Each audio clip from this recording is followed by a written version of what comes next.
Hare Nama Hare Nama Eva Kevalam Kalo Nasteva Nasteva Nasteva Gatiranyata Hare Nama Hare Nama Eva Kevalam Kalo Nasteva Nasteva Nasteva Gatiranyata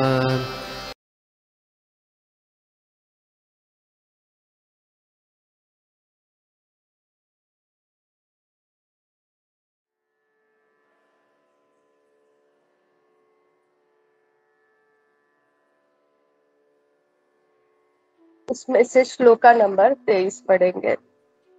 shloka चालू करने से पहले हम लोग prayer करेंगे। ओम नमो भगवते वासुदेवाय। ओम नमो भगवते वासुदेवाय। ओम नमो भगवते वासुदेवाय। नारायणं नमस्कृत्यं नरं चैव नरोत्तमं देवीं सरस्वतीं व्यासं ततो जयमुदीरयेत्। नष्टप्रायेषु अभद्रेषु नित्यं भागवत सेवया भगवती उत्तमश्लोके भक्तिर्भवती नैष्ठकी। ॐ अज्ञानतिमिरान्धस्य ज्ञानाञ्जनशलाकया चक्षुरुन्मिलितं येन तस्मै श्रीगुरवे नमः। श्रीचैतन्यमनोभीष्टं स्थापितं येन भूतले स्वयं रूप कदा मह्यं ददाति स्वकान्तिकम्। नमो विष्णुपादाय कृष्णप्रेष्ठाय भूतले श्रीमते भक्तिवेदान्त स्वामी इति नामिने। नमस्ते सरस्वते देवे गौरवाणी प्रचारिणे निर्विशेष शून्यवादी पाश्चात्य देशतारिणे। जय श्री कृष्ण चैतन्य प्रभो नित्यानंद श्री अद्वैत गदाधर श्रीवासादि गौर भक्तवृंद। हरे कृष्णा कृष्ण कृष्ण हरे हरे हरे राम राम राम हरे हरे।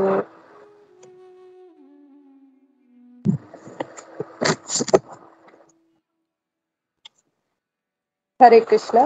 तो आज का हम लोग पहले श्लोक पढ़ेंगे, उसके बाद फिर अनुवाद तात्पर्य पढ़ के श्लोका के ऊपर चर्चा करेंगे। तो श्लोका इस प्रकार है।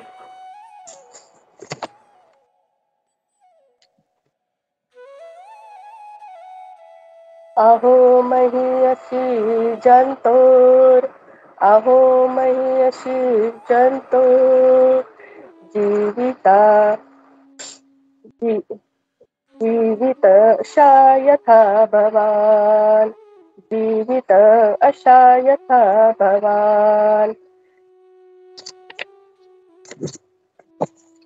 भीम अपवर्जित पिंडम भीम अपवर्जित पिंडम आदते ग्रहपालवत् आदते ग्रहपालवत्।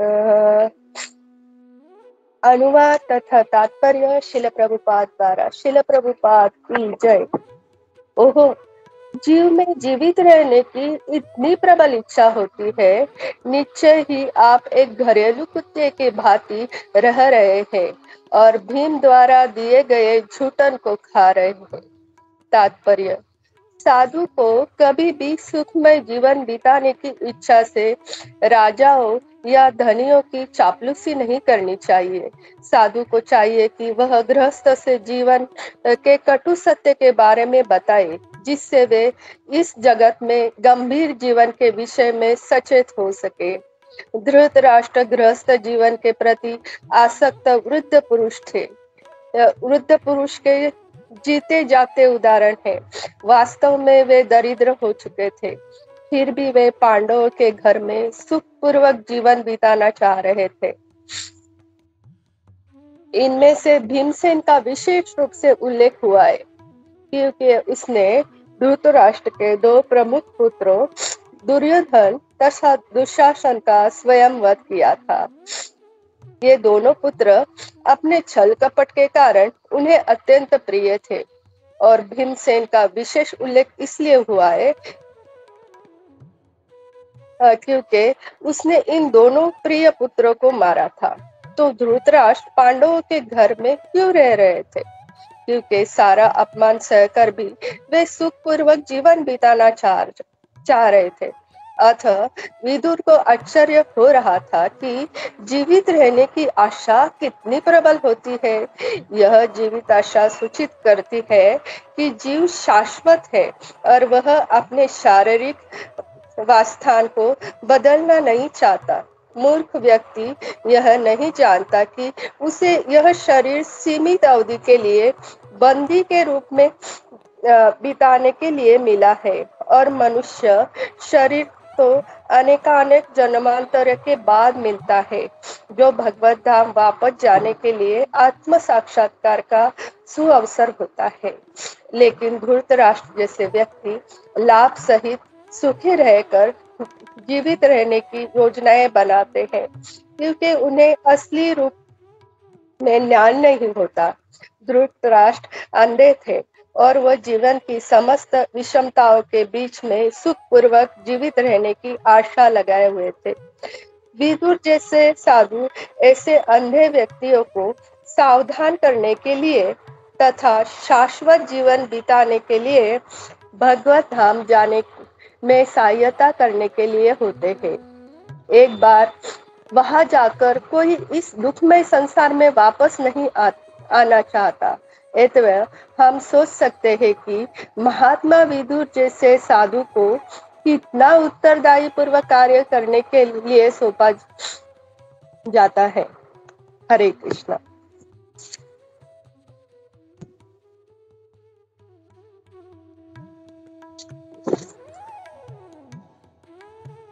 तो जिस तरह इस अध्याय का नाम है धृतराष्ट्र द्वारा ग्रह त्याग, और इसके लिए पूरा एक अध्याय लिखा गया है।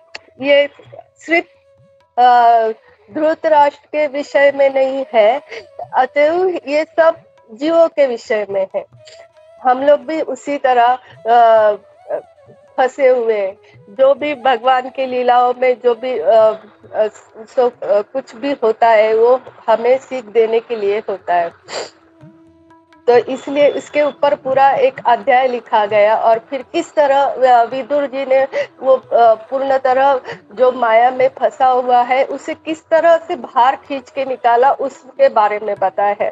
तो इसी बारे में हम लोग अभी वो समझने का प्रयास करेंगे, जिस तरह प्रभुपाद जी ने अपने तात्पर्य में बताया है। वो गुरु परंपरा अनुसार कुछ महाराज और जितना पढ़ा है जो आचार्य है उनसे जो सीखा है उसी के विषय में हम लोग उसी के अनुसार कुछ समझने का प्रयास करेंगे। तो इस श्लोक में विदुर जी धृतराष्ट्र को कहते हैं कि तुम कुत्ते की तरह वहां पर रह रहे हो और भीम की जूठन खा रहे। चलिए जो पांडव है उनके यहाँ तो धृतराष्ट्र है वो पूरा आरामदायी जीवन बिता रहे थे, उन्हें कोई कुत्ते की तरह ट्रीट नहीं कर रहा था। युधिष्ठिर महाराज और चारों पांडव जो है वो उन्हें बहुत ही सम्मान देते थे, सिवाय भीम ही उन्हें कुछ बोलता था, उन्हें ही थोड़ा सा गुस्सा था। वो भी उनका अपमान नहीं करते थे, पर वो हमेशा बोलते थे, क्योंकि हमने देखा था जब सब युद्ध खत्म होने के बाद वो उन्हें प्रणाम करने गए थे, तब उन्होंने गांधारी ने महाराज युधिष्ठिर का अंगूठा जलाया था अपने जो पट्टी के अंदर से देख के, और भीम धृतराष्ट्र ने भीम का मारना चाहा था। तो तभी भगवान वहां पर उपस्थित थे और भगवान ने जो पुतला लोहे का एक पुतला था भीम जी का, जिसके ऊपर दुर्योधन हमेशा प्रैक्टिस करता था, वही उनके आगे करा दिया। तो उन्हें इतना दबा दिया कि उस लोहे के पुतले के टुकड़े टुकड़े हो गए थे। तब भीम को समझ में आया था कि इनके अंदर कितना गुस्सा भरा पड़ा हुआ है। तो इसलिए भीम उन्हें बोलते थे।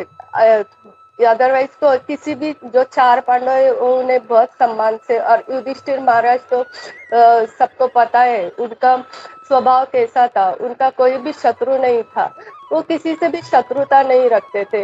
हालांकि वो लोग ऐसे नहीं थे, धृतराष्ट्र और वो तो हमेशा पांडवों को अपनाना नहीं चाहते थे, उन्हें अच्छा नहीं लगता था, क्योंकि उनके वजह से उनके पुत्र गए थे और राज्य गया था। तो लेकिन युधिष्ठिर महाराज ऐसे नहीं, वो सम्मान से धृतराष्ट्र और गांधारी को रखते थे, और जैसे कुंती महारानी की रह रही थी उसी तरह उन्हें भी रखा जाता था। लेकिन यहाँ पर फिर भी ऐसा क्यों कहा गया कि झूठा खा रहे, क्योंकि भीम ने है धृतराष्ट्र के सभी 100 पुत्रों को मारा था, और उनमें से भी उसके जो धृतराष्ट्र के जो लाडले 2 पुत्र थे, दुर्योधन और दुशासन, वो हमेशा कपटपूर्ण बातें करते थे, हमेशा मतलब जो अनुकूल नहीं है वही वार्तालाप करते थे, जो भी धर्म से संगत नहीं है ऐसा ही उनका व्यवहार रहता था। और वो उनके पिता धृतराष्ट्र को अच्छा लगता था कि मेरे पुत्र सही कर रहे हैं ये राज्य पाने के लिए। ये सब गलत था, फिर भी उन्हें अच्छा लगता था। उन्हें वो दोनों पुत्र जो थे वो बहुत प्रिय थे, और उन्हें मारे 100 पुत्र को तो जाने, जो जो उनके बहुत प्रिय थे उन्हें भी भीम ने ही मारा था। और फिर भीम से ही हाथ से वो खाना खा रहे थे, उन्हें कोई झूठा खाना ऐसे नहीं, मतलब उनके हाथ से खाना खा रहे थे। तो वो कैसा होता है, मतलब अच्छा नहीं ना कि कोई उनके पुत्र को मारे और फिर उसी के हाथ से भोजन खाए, उसी के घर में रहे, वो अच्छा नहीं है। इसलिए यहाँ पर ऐसे बताया गया है कि तुम कुत्ते की तरह उस घर में रह रहे हो, और उनका दिया हुआ पिंडम भोजन खा रहे हो, जो जिस तरह पिंड को देते हैं उस तरह या झूठा खा रहे हो। तो यहाँ पर प्रभुपाद जी बोलते हैं धृतराष्ट्र की अवस्था जो वृद्ध पुरुष होते हैं उनकी समान है, जीते जागते उदाहरण है, तात्पर्य में लिखते हैं। तो आजकल वृद्ध पुरुष नहीं, हमें भी जो है जीवन से बहुत आसक्त होते हैं, हमारे घर के प्रति, हमारे बच्चों के प्रति, हर एक वृद्धावस्था में नहीं, हर एक पल इंसान सबके प्रति आसक्त रहता है, घर के प्रति। हमें लगता है पुरुष है तो उसे लगता है अगर मैं नहीं रहूंगा तो मेरा परिवार कैसे चलेगा, मेरे पत्नी को कौन संभालेगा, मेरे बच्चों को कौन संभालेगा, मेरा घर कैसे चलेगा। और पत्नी को ऐसे लगता है अगर मैं नहीं रहूंगी तो मेरे पति को कौन भोजन देगा, मेरे बच्चों को कौन भोजन देगा, कौन संभालेगा उनको। लेकिन ऐसा नहीं है, और वो ऐसे कि मैं ही सब कुछ हूँ, मैं ही करता कराता हूँ, ऐसे सोचने लगते हैं, और वो ये शरीर को ही सब कुछ समझने लगते हैं, जैसे धृतराष्ट्र समझ रहा है। और फिर क्या होता है, ऐसे करते करते फिर इंसान सिर्फ अपने शरीर को सुख देने के बारे में ही सोचता है, और उसका असली धर्म क्या है, हमें ये शरीर क्यों मिला है। हमें ये शरीर मिला है कि हम इस शरीर में ही भगवान की प्राप्ति कर सकते हैं, और भगवत आत्म साक्षात्कार करके भगवान के धाम वापस जा सकते हैं। ये हमारा जो पहला ये शरीर का करते हैं, ये भूल के हम लोग इस शरीर को सुख कैसा देना है इसके बारे में सोचते हुए माया में पड़ जाते हैं। तो हम सबकी अवस्था धूतराष्ट्र जैसी होती है। तो उसमें से हमें निकालने के लिए जो साधु पुरुष आते हैं वो ऐसी बातें बोलते हैं। और वो साधु जो होते हैं, वो सच में जो साधु होते हैं, वो कितना भी राजा हो या धनी व्यक्ति हो, लेकिन फिर भी उससे ऐसे वचन बोलता है, कड़वे वचन बोल के उससे वो आसक्ति से निकालते हैं। जैसे यहाँ पर विदुर जी उन्हें बोलते हैं कि तुम कुत्ते की भांति हो, पिंड का भोजन खाते हो, झूठे खा रहे हो, ऐसे बोल के फिर उनकी वो आसक्ति कम करवाना चाहते थे, उन्हें याद दिलाना चाहते थे, या यही भी था जिसने तुम्हारे पुत्र को मारा था, उसी के हाथ से तुम भोजन खा रहे, इसलिए। और साधु का यही कर्तव्य रहता है कि किस तरह से उससे निकाला जा सके। और हम लोग जो है अपने शरीर को सुख देने के लिए उसी में पड़े रहते हैं। और भगवान इतने कृपालु है कि वो जब हमारे ऊपर प्रसन्न होते हैं तो हमें भक्तों का संग, साधु का संग देते हैं, और फिर हमें अपने धाम वापस बुलाने का हमेशा प्रयास करते हैं। तभी तो ऐसे साधु को हमारे पास भेजते हैं, जैसे हमारे पास प्रभुपाद जी आए, और इतने सारे महाराज जी हैं। उनकी वजह से हम लोग इस मार्ग पर चलने का प्रयास कर रहे हैं कि जो एक्चुअली इस शरीर क्या मिलता है हमें, कि हमें वो सोचना है कि हमें मरने के बाद क्या करना है, लेकिन हम लोग सिर्फ इस शरीर में क्या करना है वहां तक ही सोचते हैं। जो हमें सच में सोचना चाहिए कि मरने के बाद हमारा क्या होगा, उसके लिए हमें प्रयास करना है। और सबसे, जैसे युधिष्ठिर महाराज को प्रश्न पूछा गया था यक्ष ने कि इस जीवन का अंतिम सत्य क्या है, और क्या, तभी उन्होंने बताया था कि अंतिम सत्य तो मृत्यु है। और आश्चर्यजनक बात यह है कि सबको पता है कि उन्हें मृत्यु आने वाली है, लेकिन फिर भी सब लोग ऐसे रहते हैं कि वो उन्हें कभी मृत्यु आने ही वाली नहीं है, और वो सुखपूर्ण जीवन बिताना चाहते हैं।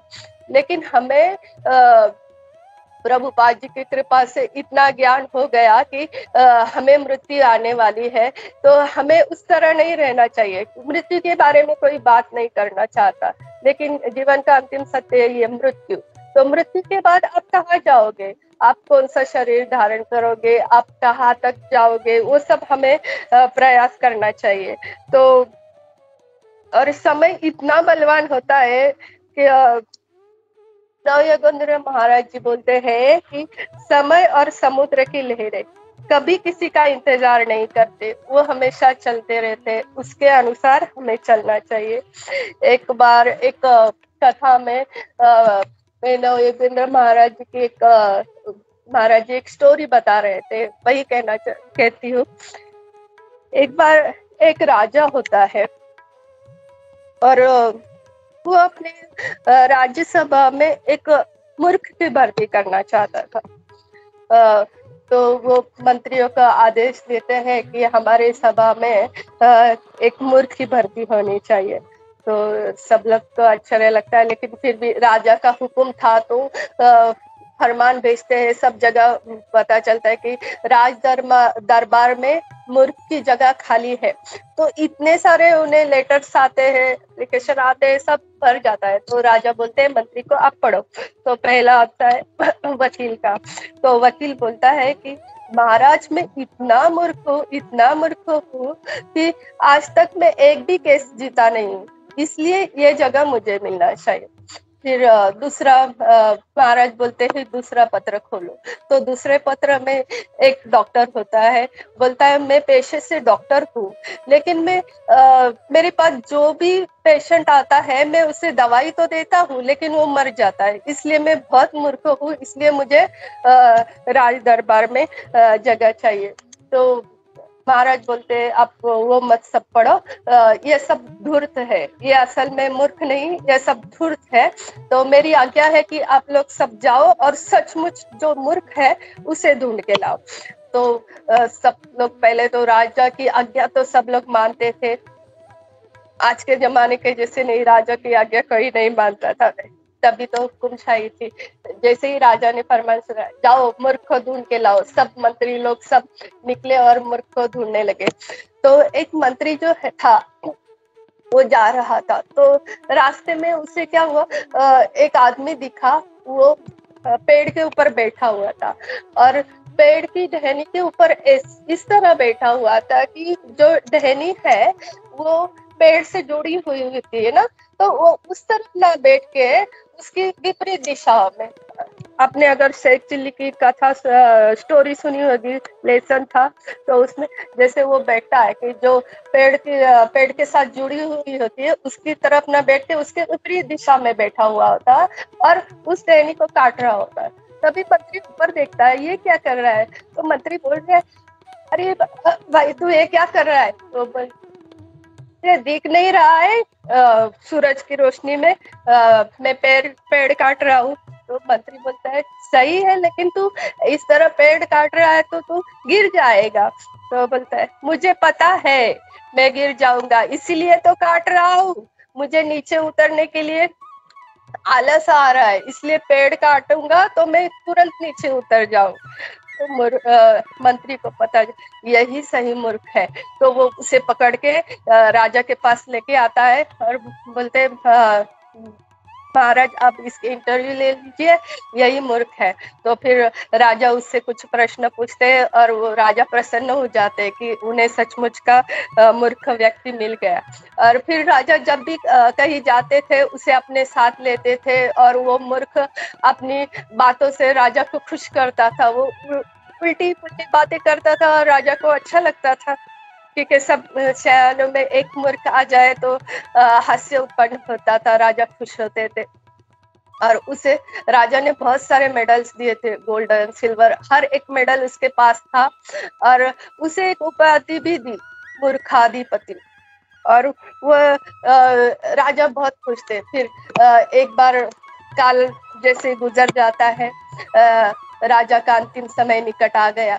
तो फिर पहले जब के जमाने में ऐसे होता था, जब भी किसी का शरीर त्यागने का वक्त आ जाता था तो उसे चार पाई पे के ऊपर या पलंग के ऊपर नहीं लिटाया जाता था, चाहे वो राजा महाराजा हो, वो जमीन के ऊपर देसी गाय के गोबर से लिपा जाता था और उसके ऊपर उसे लिटाया जाता था और फिर वो अपना शरीर त्याग सके। तो इस तरह वो जमीन के ऊपर लेट के जमीन को शुद्ध करके वो अपना देह त्यागते थे। लेकिन देह त्यागना इतनी आसान प्रक्रिया नहीं, बड़ी मुश्किल से शरीर में से देह निकलता है, भक्तों का नहीं, जो भी भक्ति में नहीं है उन्हें तो बहुत ही ज्यादा तकलीफ होती है, आसान नहीं रहता है। जैसे शरीर में से जीव निकलना बहुत तड़पते हैं बहुत, और राजा को भी वो बहुत मुश्किल हो रही थी। तभी राजा बोले कि वो मूर्खाधिपति है, उसे बुलाओ। और जब मूर्खाधिपति आता है और राजा को ऐसे देखता है और वो गोबर से लिपी हुई जमीन के ऊपर, तो तुरंत राजा, महाराज ये आप क्या कर रहे हो? सूर्य नमस्कार कर रहे हैं या कुछ व्यायाम कर रहे हो, क्या कर रहे हो? तो राजा बोलते, नहीं मूर्खाधिपति, मैं जा रहा हूँ। तो वो बोलता है, आप जा रहे हो? आप कहाँ जा रहे हो? तो बोले, मैं तो बहुत लंबी यात्रा के लिए जा रहा हूँ। तो मूर्खाधिपति बोलते, आप कौन सी लंबी यात्रा के लिए जा रहे हैं? मैं भी आपके साथ, मूर्खाधिपति भी आपके साथ आएंगे, कितने मंत्री आपके साथ आएंगे, कितने सैनिक आएंगे, कितनी सारी रानियां, उस बहुत सारे प्रश्न पूछने लगता है। तो राजा बोलता है, मेरे साथ ना कोई ना तू आएगा, ना कोई मंत्री आएगा, मेरे साथ तो अपनी परछाई भी नहीं आ सकती। ऐसी कौन सी यात्रा पे जा रहे हैं जहाँ पर आपके साथ आपकी परछाई भी नहीं आ सकती? तो राजा बोलते हैं, मैं तो बहुत लंबी दूरी पे यात्रा पे जा रहा हूँ। तो वो मूर्खाधिपति बोलता है, वो कितनी दूरी है उसकी वो बताओ। तो राजा शास्त्र पढ़ा हुआ होता है, वो बोलता है 800 योजन की दूरी है, शास्त्रों में बताया गया है कि उसकी जो दूरी है 800 योजन की है। तो मूर्खाधिपति सोचने लगता है ऐसे कौन से स्थान पे राजा जा रहे हैं, और फिर वो फिर से प्रश्न पूछता है, महाराज आप वहां पर किसी को जानते हो? तो महाराज बोलते हैं, नहीं मैं वहां पर किसी को नहीं जानते हो। आप वहां का रास्ता जानते हो? बोलते हैं, नहीं कुछ भी नहीं जानता हूँ, लेकिन मुझे जाना है जाना तो मुझे पड़ेगा। तब वो मूर्खाधिपति क्या करता है, अपने सब मेडल से वो निकालने लगता है। तो राजा को लगता है कि इसे शायद लग रहा है कि इसे मेरे मरने के बाद इसे नौकरी से निकाल देंगे, या तो फिर महाराज बोलते हैं, मूर्खाधिपति तुम निश्चित रहो, जब तक तुम जीवित रहोगे तुम्हारे इस राज दरबार में तुम्हारी जगह कोई नहीं लेगा, तुम यहीं पर रहोगे हमेशा। तो वो बोलता है, फिर भी वो अपने मेडल्स निकालता है और राजा के हाथ में रखता है। तो राजा बोलता है, ये क्या कर रहे हैं, मुझसे पकड़ो, तो आप एक मेडल पकड़ो। और फिर राजा जैसे ही वो सब पकड़ लेता है अपने हाथ में, बोलता है, आपने मुझे इस राज्य का सबसे बड़ा मूर्ख घोषित कर दिया है कि मैं सबसे बड़ा मूर्ख हूँ, इसलिए मुझे ये मेडल्स मिले हुए, लेकिन आप सबसे बड़े मूर्ख हो। आप इतनी बड़ी दूरी पे जा रहे हो और आपको पता ही नहीं वहां पर कहाँ जाना है, किससे मिलना है, वहां पर क्या होगा, और आप उस यात्रा के लिए जा रहे हैं। तो महाराज कह रहे हैं कि इस तरह हमारी अवस्था होती है, मृत्यु के बाद हमें कहाँ पर जाना है, किससे मिलना है, ये हमें पता नहीं रहता है, और हम उसके बारे में बात भी नहीं करने चाहते। कोई भी जैसे बोलता है कि अरे मैं मर जाऊंगा, अरे शुभ शुभ बोलो, ऐसे मत बोलो, लेकिन ऐसे नहीं है। हमें मृत्यु के बाद कहाँ जाना है, क्या करना है, इसके बारे में सोचना चाहिए। भक्तों के साथ ऐसा नहीं है। भक्त प्रभुपाद जी की कृपा की वजह से, महाराजों की कृपा की वजह से बहुत होशियार है। उन्हें पता है कि हमें भगवत धाम गोलोक वृंदावन धाम जाना है, हमारा लक्ष्य यही रहता है, और इसी के लिए हम लोग ये प्रयास करते हैं। जैसे हमने भागवतम क्लास चालू किया था, तभी उसमें आया था कि जब भी हमारे जीवन में भागवतम आता है तो सब अनिष्ट दूर हो जाते हैं, हमारा डर है वो निकल जाता है, हमारे में वैराग्य आता है। तो सानिका माता जी ने प्रश्न पूछा था, वैराग्य आता है मतलब हम क्या सब छोड़ देंगे? तो हमने तभी भी बताया था कि नहीं, वैराग्य आता है मतलब हम लोग जो भौतिक जीवन में जितना आसक्त होते हैं उससे दूर होने लगते हैं, और हम लोग भगवान के पास आकर्षित होने लगते हैं। तो इसका उदाहरण अभी है कि हम लोग कितने महीनों से ये सब भागवतम क्लास ले रहे हैं, और सब भक्त अभी भी आ रहे हैं, मतलब उन्हें वो जो भौतिक आसक्ति थी उससे वैराग्य होके वो भक्ति में आते हैं। तो अभी वो पता चलता है वो वैराग्य का मतलब क्या था, कि हम लोग भौतिक आसक्ति से दूर होके इसमें आ जाते हैं। तो वो भक्तों के साथ रहने से, भागवतम पढ़ने से वो सब होता है।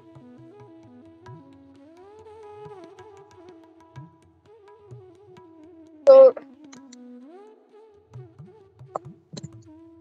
साधु जो होते हैं वो इस तरह होते हैं, जो डांटते हैं और किसी न किसी तरह से उस पुरुष को या जो भी माया में पड़ा हुआ होता है उसे कैसे बाहर निकालना, वही प्रयास हमेशा करते रहते हैं।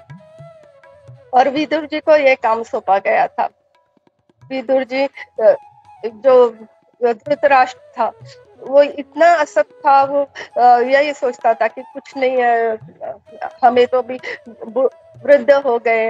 एक्चुअली जिसने उसका राज्य गया था, जिसने उनके पुत्र को मारा था, अगर उसके अंदर थोड़ा भी स्वाभिमान होता तो वो वहां पर नहीं रहता, वो तुरंत ही वहां से चला जाता। जैसे विदुर जी थे, उनके अंदर कितना स्वाभिमान था, जैसे ही दुर्योधन ने उनका अपमान किया कि आप हमारे दिए हुए के ऊपर तुरंत उन्होंने राज्य का त्याग कर दिया था और वो चले गए थे। वैसे इनके अंदर थोड़ा भी स्वाभिमान नहीं था, वो सिर्फ चाहते थे कि मेरे इस शरीर को कैसे सुख मिले।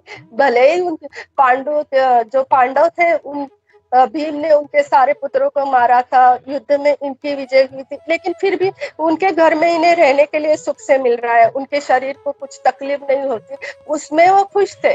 वो अपना पूरा स्वाभिमान भूल चुके थे, इसलिए विदुर जी ने उन्हें इतने कटु वचन कहे और कहा कि आप ये सब छोड़ के तुरंत चलो, वन में चलो और भागवत प्राप्ति करने के लिए वन में चलो।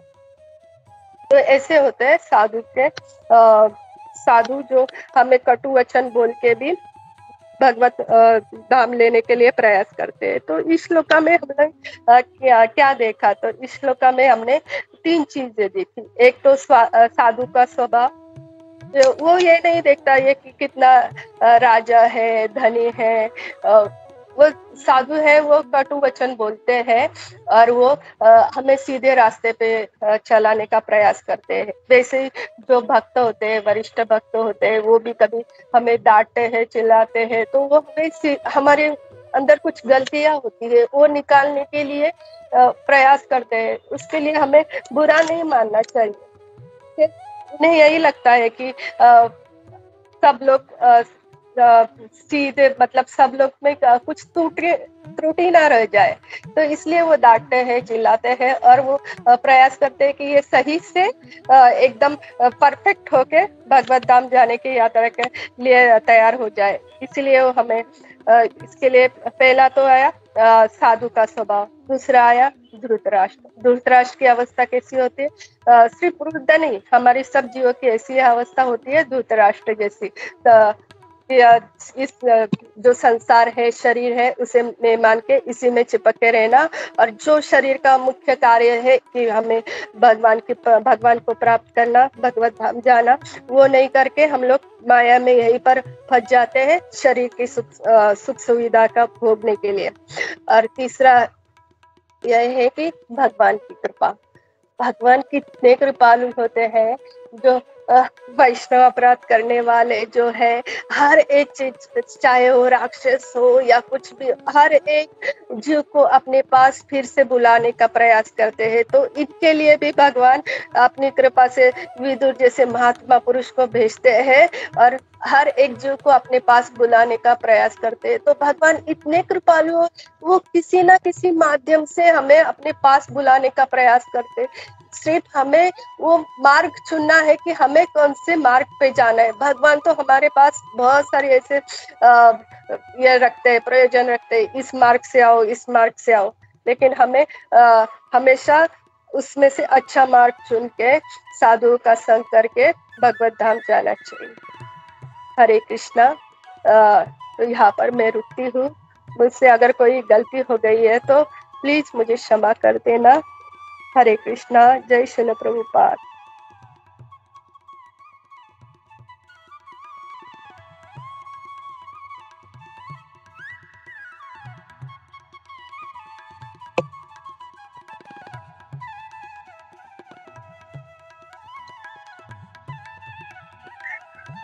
हरे कृष्णा माता जी, दंडवत प्रणाम। Thank you so much Hargreaves कुंजेश्वरी माता जी, बहुत अच्छा आपका क्लास था माता जी, कि मतलब वो अपने आज का जो श्लोक है उसको कितने अच्छे से आपने कवर किया माता जी।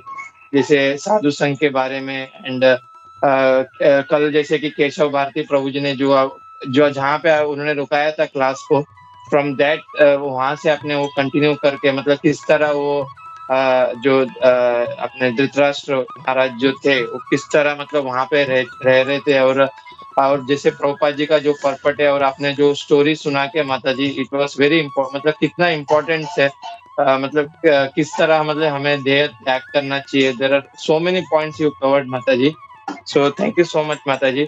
मैं सिर्फ एक पॉइंट यहाँ पे हाईलाइटेड करना चाह रहा था माता जी, जैसे कि हम देखते हैं कि अभी जैसे कि कुरुक्षेत्र का युद्ध हो चुका है, और जैसे कि ऑलरेडी भगवान ने अर्जुन को वो पूरा भागवत गीता का ज्ञान दे दिया था, और दे आर वे मतलब कितने प्योर डिवोटी थे, फिर भी आज के मतलब धृतराष्ट्र को ज्ञान देने के लिए विदुर जी आए। मतलब अभी जो सिचुएशन है इसके हिसाब से ऐसा लग रहा है कि विदुर जी जो है वो सबसे बड़े हैं वहाँ पे, एंड एक जैसे कि आज के समय में मतलब वो एक घर परिवार में एक बड़ा व्यक्ति, मतलब एक बुजुर्ग व्यक्ति रहना बहुत जरूरी है।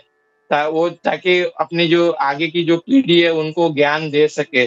और मैं इसी बीच में एक आया था माताजी न्यूज़, उसमें मतलब ऐसा बताया जा रहा था कि अभी जो जो पीढ़ी अभी एक पीढ़ी हमारी अभी जा रही है, जो अभी 60-70 साल के जो व्यक्ति है, वो एक पीढ़ी अभी मतलब हमको सबको छोड़ के जा रही है।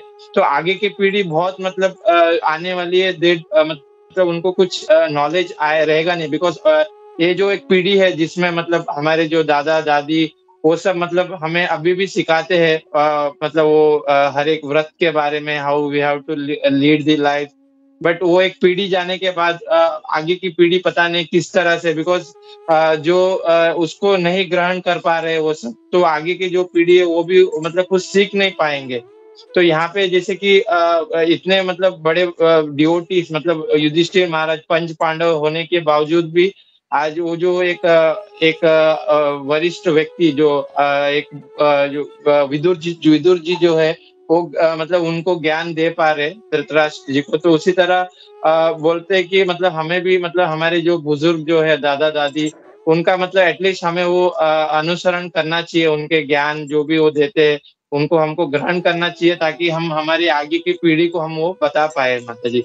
सो that one point I think मतलब मैं कहने का ये कर रहा था माताजी। And thank you so much माताजी फॉर वंडरफुल क्लास माताजी। हरे कृष्ण।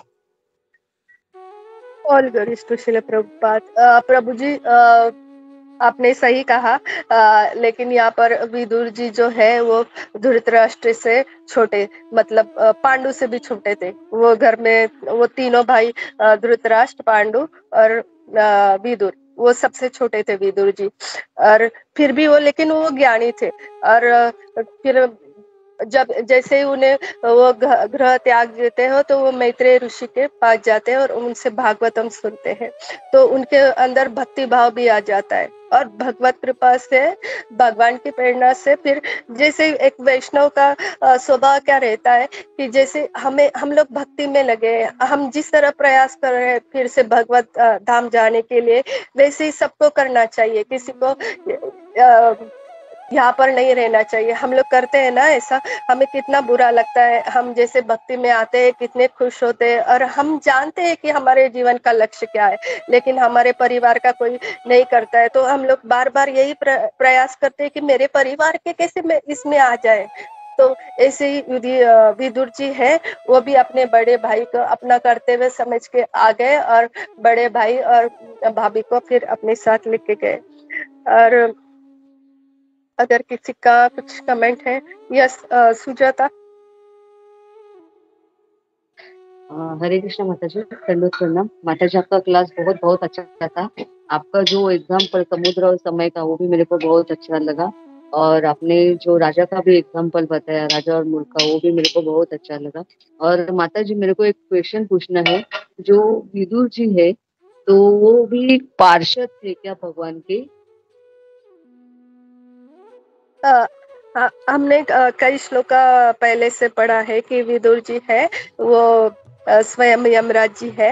और यमराज जी भगवान 12 महाजनों में से एक है, और उन्हें मंडूका मुनि से श्राप मिला था। उसी कारण उन्हें जो है वो इतने अपने कार्य में व्यस्त रहते थे कि उन्हें भक्ति करने का टाइम वक्त नहीं मिलता था, और वो भगवान की भक्ति करना चाहते थे, तो इसलिए उन्हें वो श्राप मिला था। और फिर वो धरती पे आए थे यहाँ पर।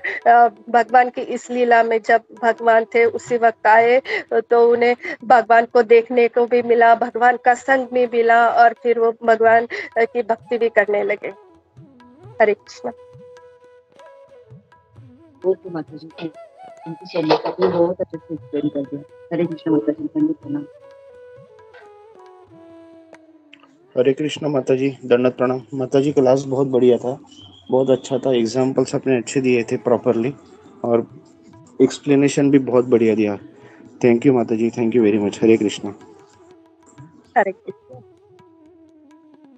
हरे कृष्णा। कुंजी श्री माता जी, दंडवत प्रणाम माता जी। हरे थैंक यू, बहुत अच्छा क्लास था माता जी, और वो एग्जाम्पल था वो बहुत हाईलाइटेड था। तो मैंने एक लेक्चर सुना था, वो बोल रहे थे, वो प्रभु जी बोल रहे थे कि मतलब हर एक आदमी का, वो बोल रहे थे कि वो एक ऐसा राजा है जिसके पास 9 द्वार है, उसके हाथ है, उसका सर है, सब कुछ है, बट वो ऐसा इसके लिए यूज करता है जिसका कुछ वैल्यू नहीं है।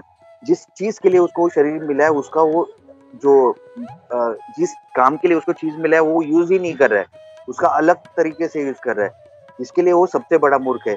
तो आपने जो आज जो एग्जाम्पल दिया नवयोगेंद्र स्वामी महाराज जी का लेक्चर से, तो माता जी मैं वो रिलेट कर रहा था, तो थैंक यू माता जी। और वो राजा खुद मूर्ख था और वो ढूंढ रहा था पूरी प्रजा में। तो थैंक यू माता जी, वंडरफुल क्लास होगी माता जी। दंडवत प्रणाम। हरे कृष्ण। हरे कृष्णा कुंजेश्वरी माता जी, दंडवत प्रणाम। थैंक यू वेरी मच माता जी। आपने क्लास बहुत अच्छे पॉइंट्स और स्टोरीज भी, और सेकेंडली खाली ये बोलता कि जो भी धृतराष्ट्र का जो स्वभाव था, हम लोग कभी एस डिओटी हम लोग कभी बोलते ना, हमको बहुत ही हम्बल होना चाहिए, नम्र होना चाहिए। तो कभी कभी ऐसा भी सोच सकते हैं कि धृतराष्ट्र कितने हम्बल थे, जिस घर में उनका इतना सारा खुद के पुत्र को भी मारा, वहां पे वो रह के उन्हीं का संग कर रहे हैं, वहीं पे मतलब पूरा अपना प्रसाद लेना रहना। तो ऐसा लग सकता है कि कितने हम्बल है धृतराष्ट्र। लेकिन जैसे आपने बहुत अच्छी तरह से समझाया कि हमें हमेशा याद रखना है कि ये ह्यूमिलिटी नहीं है।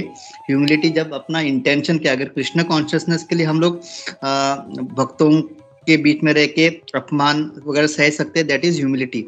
लेकिन यहाँ पे इसका खाली भोग करने का ये था इंटेंशन, तो he is more than humility, it is मतलब स्वभाव, जैसे आपने कहा स्वाभिमान।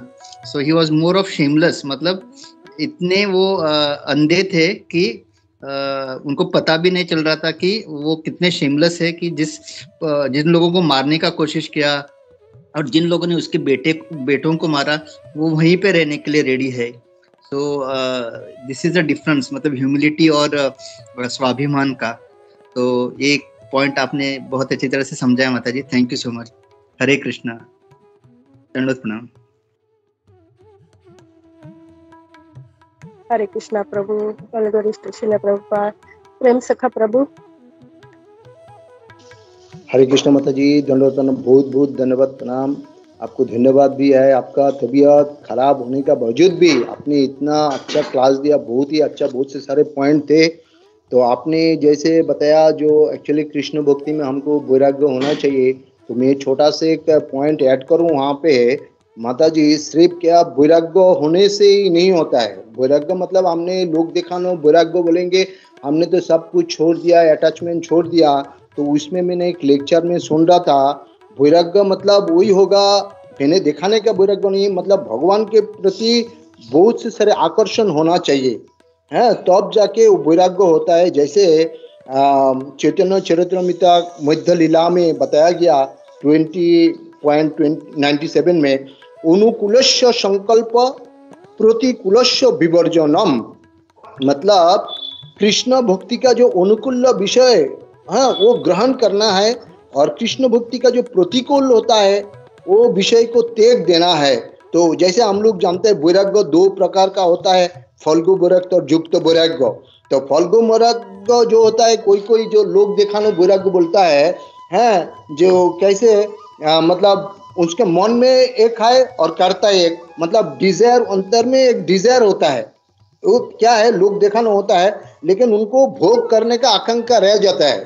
तो जैसे अभी ये है, ये फल्गु वैराग्य होता है, और युक्त वैराग्य जो होता है वो क्या है, मतलब हमारा जो इच्छा है, मतलब हमारा जो डिजायर है, वो पूरा डिजायर क्या करना है, और भोग करने का जो है वो भगवान के पास लगा देना चाहिए। हमारा जो मन में जितना भी आकांक्षा आता है, जितना भी डिजायर होता है, वो भगवान के साथ जोड़ देना आता है, तब जाके वो वैराग्य हो जाता है हमारा अंतर में। जो ओरिजिनल जब मतलब ये सब कुछ हमारा जो भी इच्छा होता है, जो भी डिजायर होता है, वो भगवान के साथ अगर हम युक्त कर लेंगे तो वही होता है डिजायर, मतलब वैराग्य होता है। लेकिन हमारा कभी कभी होता है ना, हमारा दिखाने का हमने तो सब छोड़ दिया, लेकिन अंतर में है हमारा डिजायर, हमारा आकांक्षा करने का बहुत मतलब ये रहता है, तो वो वैराग्य नहीं होता है। वैराग्य होता है वही जब टोटल भगवान के पास आकर्षण होना चाहिए। हरे कृष्ण माता जी, वही शेयर करने का थोड़ा। धन्यवाद। हरे कृष्णा प्रभु, बहुत सुंदर से बताया आपने। हरे कृष्ण।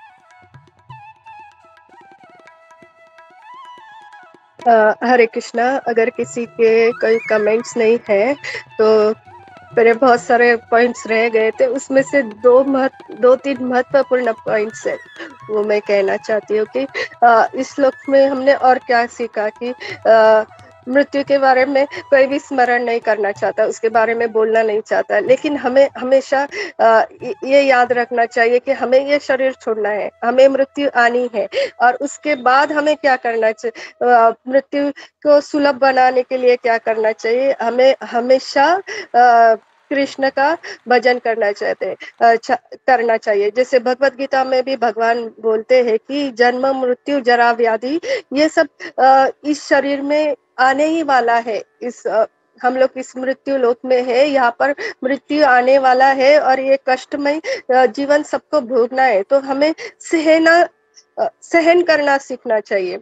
अभी भक्तों को नहीं, किसी को भी थोड़ा भी जीवन में दुख आता है तो वो उन्हें बहुत बुरा लगता है, और स्पेशली जब हम लोग भक्ति में होते हैं और थोड़ा सा हमारे साथ कुछ होता है, लगता है कि हमने इतनी सारी भक्ति की, इतना जीवन आनंद से बिता, हमने भगवान की इतनी भक्ति की, फिर हमें ऐसा दुख क्यों है। तो ऐसा नहीं, हमें सहन करना सीखना चाहिए। और फिर उसके बाद भगवत गीता में भगवान और एक बात बोलते हैं कि सर्वधर्मम परित्यज्य, सब कुछ छोड़ के मेरे पास आ जाओ कि मैं तुम्हें यह पापों से मुक्त करूंगा। इसके ऊपर ध्यान देना चाहिए। और फिर भगवान बोलते हैं कि तेषाम सतत युक्तानाम भजताम प्रीतिपूर्वकम, जब हम भगवान को प्रेम से ध्यान करते हैं, उनको पूछते हैं, तो भगवान हमें ऐसी बुद्धि देता है कि हम उनके धाम वापस जाना चाहिए। और ये सब कैसे होता है कि हम लोग भक्तों के संग रहे और हमेशा भगवान को याद करें। हम लोग अकेले रह के ये कभी नहीं कर सकते, हम लोग सब साथ में रहेंगे तभी हम लोग भगवान को ध्यान कर सकेंगे और भगवान के बारे में, उनके विषय के बारे में सब विचारों का आदान प्रदान करेंगे, और तब हम लोग को वो सब बुद्धि मिलेगी। हरे कृष्णा। थैंक यू माता जी, बहुत अच्छा पॉइंट था माता जी। हरे कृष्णा। हरे कृष्णा। आज माता जी की आरती है ना प्रभु जी, नरसिम्हा आरती। हाँ माता जी, मैं बुला रहा है, एक मिनट।